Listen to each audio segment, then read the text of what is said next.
being introduced by our EMS. අද අපි කතා කරන්නේ ඇමරිකාවේ ඔහියෝ ප්‍රාන්තයේ සිද්ධ වුණ ඉතාම ක්‍රූර ඝාතනයක් ගැන. ස්ටෙල් කැන්ඩලාරියෝ කියන 31 හැවිරිදි මව දින 10ක නිවාඩුවකට පස්සේ ආපහු ඇගේ නිවසට එනවා. ඊට පස්සේ ඇගේ මාස 16ක් වයස දියණිය දැඩි නොසලකා හැරීමකට ලක් වෙලා ඉදි සොයා ගන්නවා. මේ පුංචි ළමයාගේ තත්ත්වය කොච්චර දරුණුද කියනවනම් මුලින්ම අයව හොයාගෙන එන 911 කණ්ඩායම ගොළු කරන්න සමත් වෙලා තියෙනවා. Yes, Detective T.J. Powell, P-O-W-E-L-L, assigned to the Cleveland Police Homicide Unit.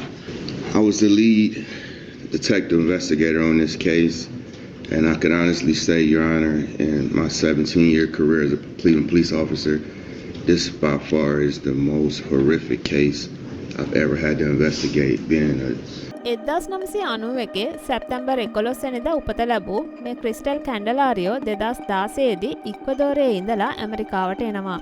ක්‍රිස්ටල්ට කිසිම අපරාධ වාර්තාවක් තිබ්බේ නෑ වගේම ප්‍රදේශය තුල හොඳ කීර්ති නාමයක් තිබුණා. ප්‍රදේශවාසීන් කියලා තියෙන්නේ එයා ජෙලීන්ව නිවසේ තනියම දාලා යන එක අසාමාන්‍ය කාරණාවක් නෙමෙයි කියලා.